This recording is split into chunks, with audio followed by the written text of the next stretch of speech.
नमस्कार दोस्तों, मैं प्रतिबिंब पांडे अपने फर्स्ट वीडियो लेक्चर में आपका स्वागत करता हूं।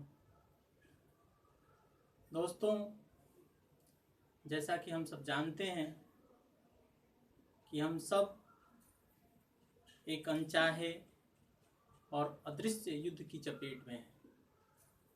हमारा दुश्मन दिखाई नहीं देता है, इसको बम बारूद और अपनी सैन्य क्षमता से नहीं मार सकते।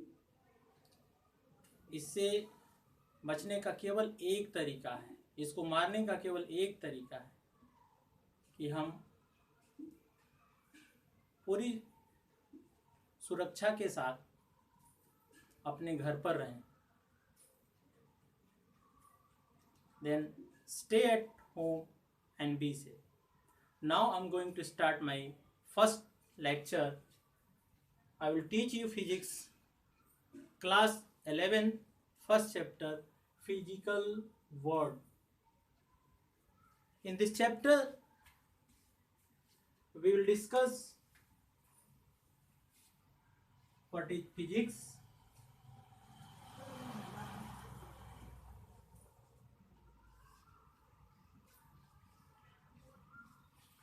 what is scope of physics,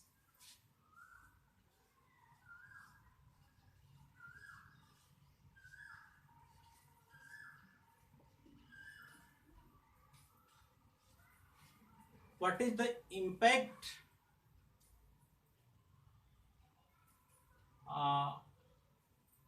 in our daily life with so many discoveries in physics. Means, what is the physics in relation to society,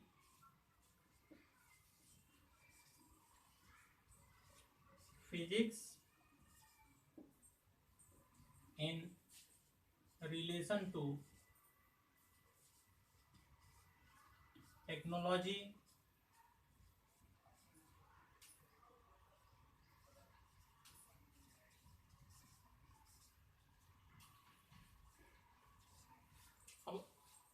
in this chapter we will study about some scientists and their discoveries. Then scientists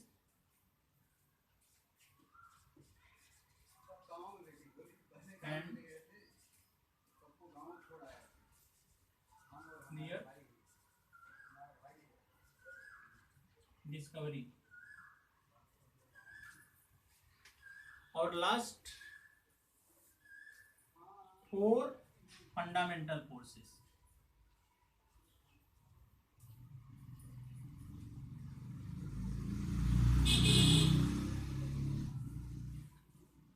Friends, our first topic is physics. What is physics?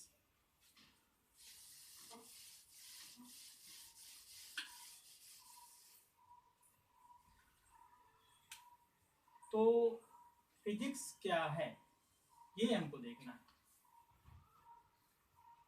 अगर मुझे कहना है तो मैं ये कहूँगा कि physics is nature. Physics is nature.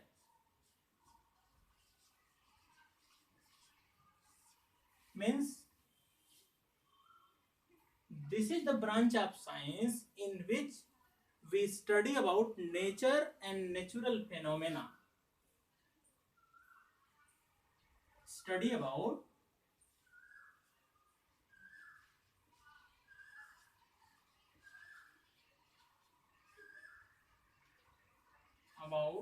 nature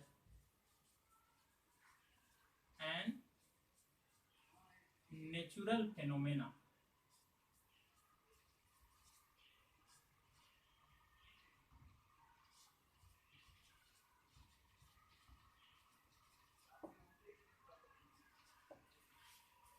इसका मतलब ये है कि हम हमारे तरफ जो कुछ भी देख रहे हैं, सुन रहे हैं, you are able to hear my voice. This is physics. In your room, fan is moving, running. Fan is running. This is physics. TV, tape, radio, everything what uh, we feel or we are seeing around us, all are physics. Means आप कह सकते हैं कि समुद्र में लहरों का उठना, दिन रात का होना, मौसम का चेंज होना, प्लैनेट्स का मूव करना, मून का मूव करना, हमारा चलना, बोलना, पढ़ना, लिखना, उठना, सब कुछ, everything, what ever happening around us is physics. That's why I've told you कि physics is the branch of science in which we study about nature and natural phenomena. Rainbow का बनना, इंद्रधनुष आप देखते हो, रंग बिरंगा, रेनबो का फॉर्मेशन, सब कुछ फिजिक्स. अब there are two basic principles in physics. There are two basic principles in physics.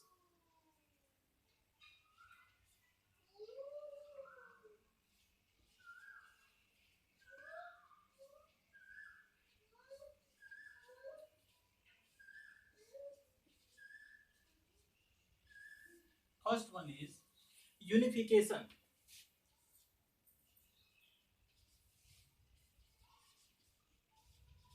And second one is reductionism.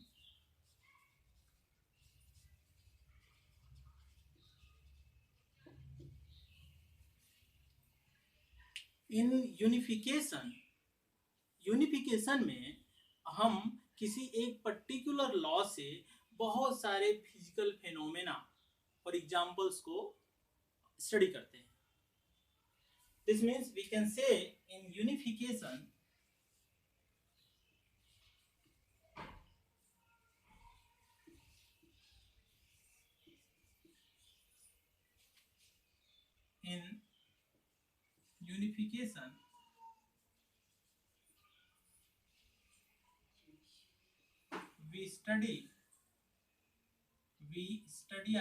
we explain various physical phenomena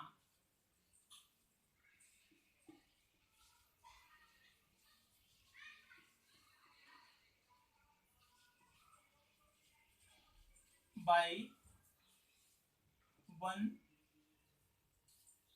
law. इसका मतलब यह है कि किसी एक पर्टिकुलर लॉ से हम खूब सारे जो फिजिकल फेनोमेना हैं, बहुत सारे एग्जांपल्स हैं, उसको हम लोग स्टडी करते हैं, समझते हैं. जैसे I am giving one example, falling of an Apple.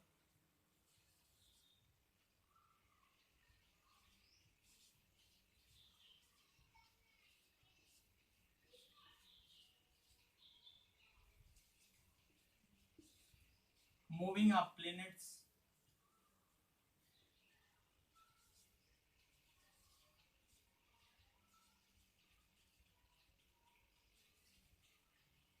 and moon, swinging of pendulum,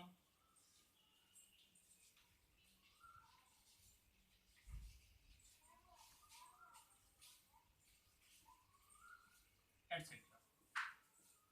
These all examples, कैसे एक एप्पल नीचे गिरता है, moving of planets around sun, moving of moon और स्विंगिंग ऑफ पेंडुलम, ये सब कुछ हम एक पर्टिकुलर लॉ ऑफ ग्रेविटेशन से डील कर सकते हैं. लॉ ऑफ ग्रेविटेशन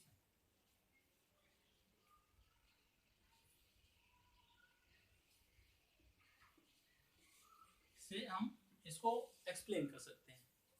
तो यूनिफिकेशन में ऐसा ही है कि पर्टिकुलर एक लॉ से बहुत सारे फिजिकल फिनोमेना को हम स्टडी करते हैं। दूसरा है रिडक्शनिज्म। तो in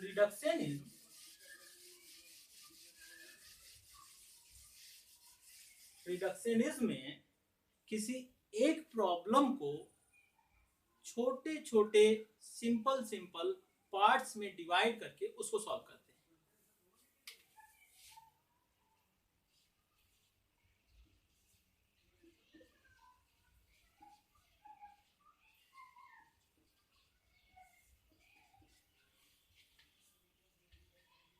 this means microscopic system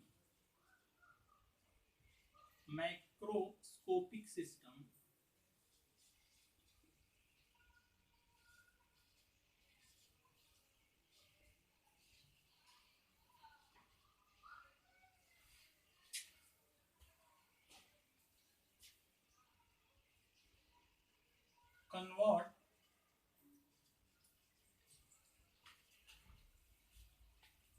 in terms of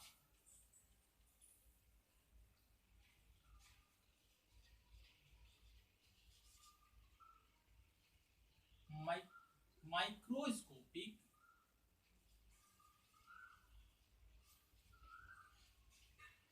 constituent।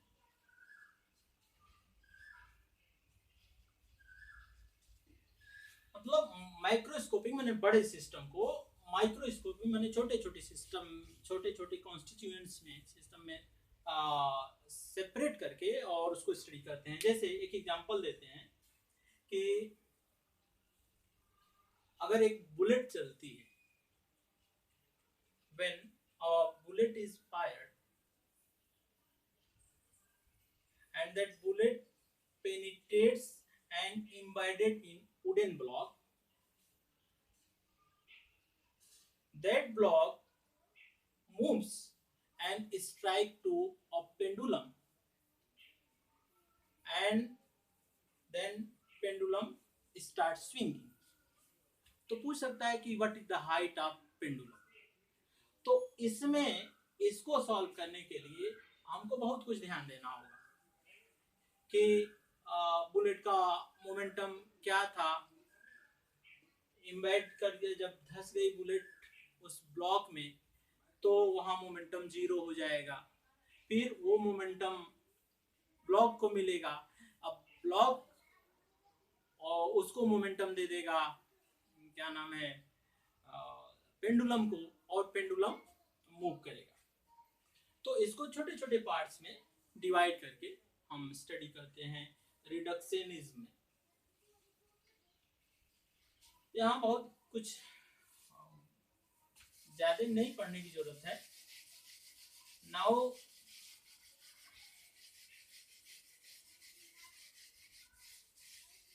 What is the scope of physics. यहाँ स्कोप ऑफ फिजिक्स का मतलब सिलेबस की बात है, syllabus, scope of physics.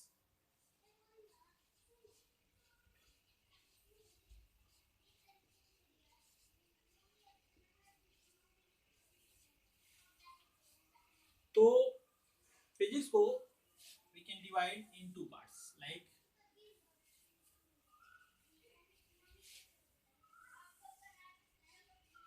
macroscopic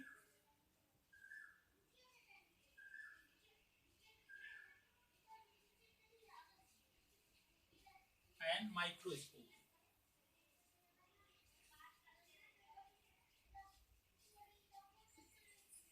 micro का मतलब छोटे से है, माइक्रो का मतलब बड़े से। माइक्रोस्कोपिक को क्लासिकल फिजिक्स बोलते हैं, क्लासिकल फिजिक्स, और इसको क्वांटम फिजिक्स बोलते हैं,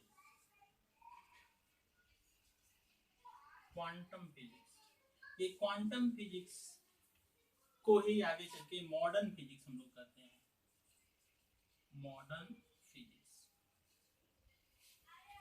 क्लासिकल फिजिक्स में this divided in four parts, like mechanics,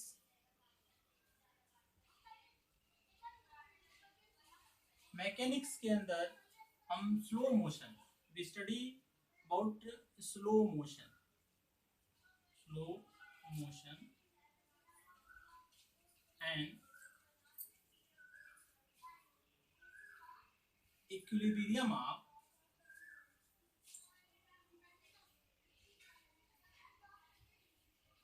material bodies, material bodies। दूसरा पार्ट आप कर सकते हैं थर्मोडायनेमिक्स।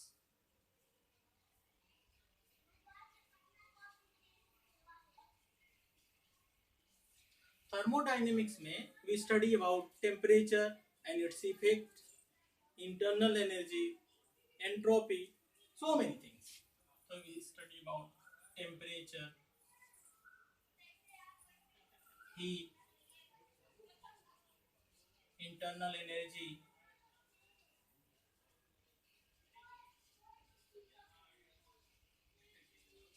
entropy,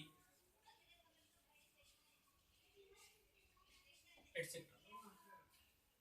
आगे इसको डिवाइड कर सकते हैं हम। तीसरा पार्ट इलेक्ट्रोमैग्नेटिक।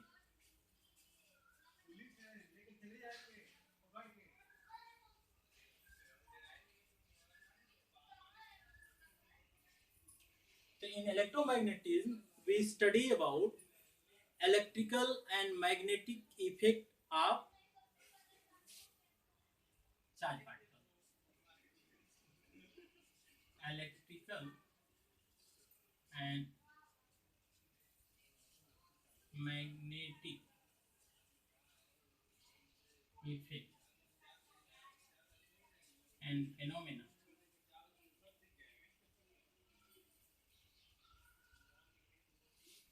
by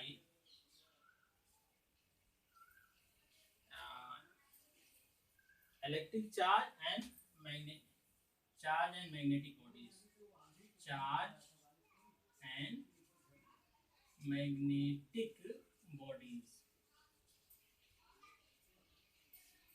और फोर्थ वन है optics.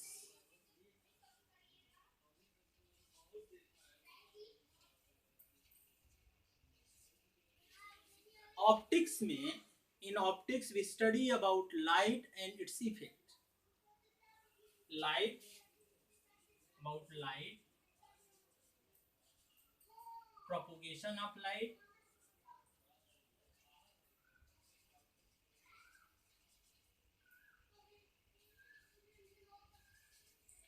light wave,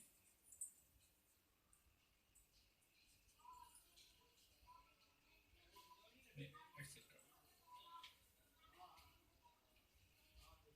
modern physics में देखो, क्लासिकल फिजिक्स मतलब पुराना और मॉडर्न मतलब नया, मतलब तो क्लासिकल फिजिक्स में चार पार्ट हो गए, mechanics, thermodynamics, electromagnetism and optics. Mechanics में स्लो मोशन की बात करते हैं, और कोई बॉडी इक्विलिब्रियम में है, कितने सारे फोर्स लग रहे हैं, कैसे उस पर नेट फोर्स करेंगे, वो सब। थर्मोडायनेमिक्स नाम से ही क्लियर है। In thermodynamics we study about temperature and its effect, internal energy, entropy, etcetera. Electromagnetism में electric and magnetic effect and phenomena by charge and magnetic bodies. क्या इलेक्ट्रिकल इम्पैक्ट है, चार्ज मूव करता है तो क्या होता है, कहीं किसी फील्ड में जाता है तो क्या होता है, ये सब देखते हैं। ऑप्टिक्स के अंदर we study about light and so many phenomena related to light, propagation of light, etc. बचता है मॉडर्न फिजिक्स। तो मॉडर्न फिजिक्स में इसको रब कर सकते हैं, ओके।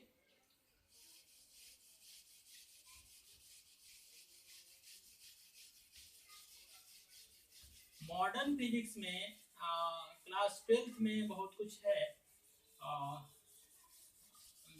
जैसे we study about atoms, molecules. इसमें एटम्स, मॉलिक्यूल्स, nucleus,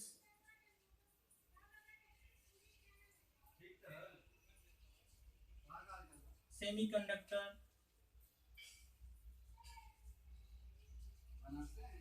etc. यहाँ पे हम ये सारे के बारे में स्टडी हम करते हैं। ये सारे चैप्टर्स आपको 12th में मिलेंगे। ये हो गया स्कोप ऑफ फिजिक्स। अगली हेडिंग की बात करते हैं हम।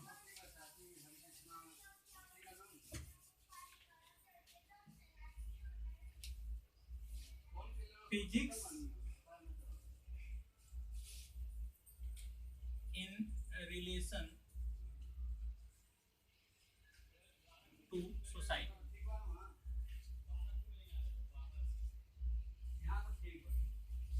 तो आपको मालूम है कि जैसे जैसे साइंस ने डिस्कवरीज की, वैसे वैसे हमारी लाइफ स्टाइल चेंज होती गई और कंफर्टेबल होती गई। तो वी कांट से कि मतलब whatever discoveries in physics, that discovery is directly influenced our lifestyle. Whatever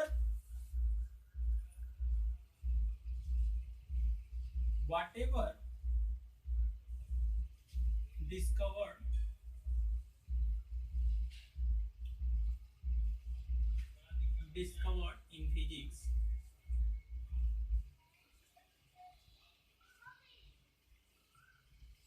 that influenced, that impact our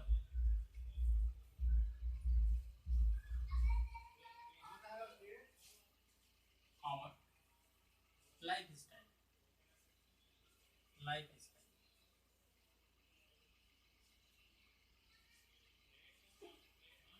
That is our society, lifestyle,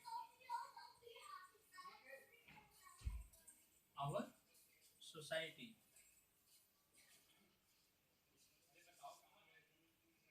okay, कहने का मतलब radio,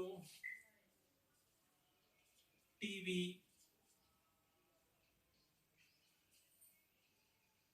telegraph,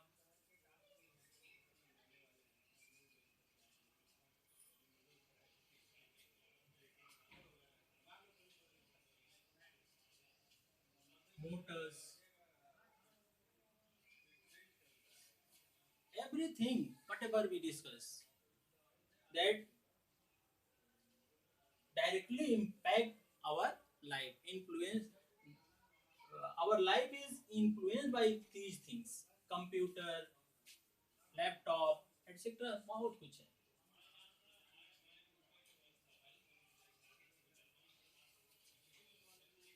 now next heading is physics in relation to technology.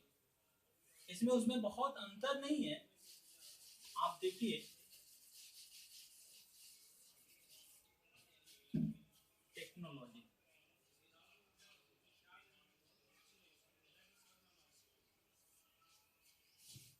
electromagnetic waves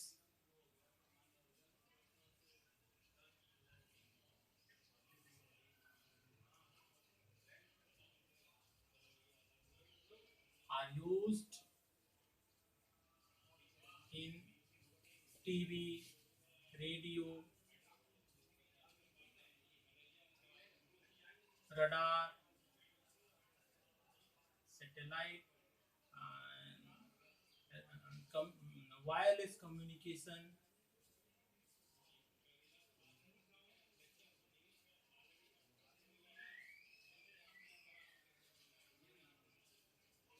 etc. Nuclear power plant,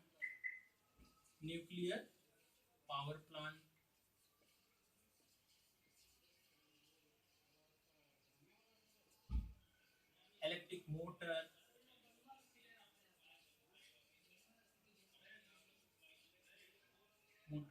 generator,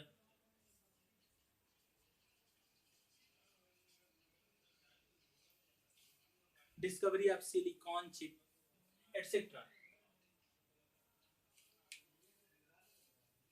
ये सब ऐसे ही basic चीजें हैं जिनको थोड़ा बहुत देख लेना है। इसके बाद हम स्टडी इस चैप्टर में साइंटिस्ट और उनकी डिस्कवरीज के बारे में, जैसे सीवी रमन, हमारे इंडिया के बहुत ही महान साइंटिस्ट थे CV Raman. CV Raman discovered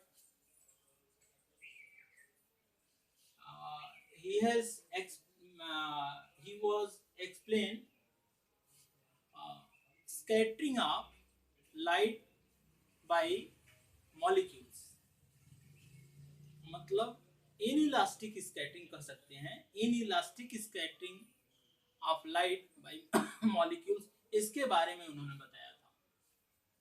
फिर आपको मालूम है रदरफोर्ड प्रोटॉन्स का खोज किए थे, चैडविक न्यूट्रॉन्स को की खोज किए थे, फिर जे थॉमसन इलेक्ट्रॉन के बारे में बताए थे, इलेक्ट्रॉन की खोज की थी। तो ऐसे ही बहुत सारे साइंटिस्ट और उनकी डिस्कवरी को थोड़ा बहुत पढ़ लेना है इस चैप्टर में। मेन इस चैप्टर का सबसे मेन पार्ट है जिसको आप कह सकते हो कि 4 fundamental forces in nature. 4 fundamental forces in nature।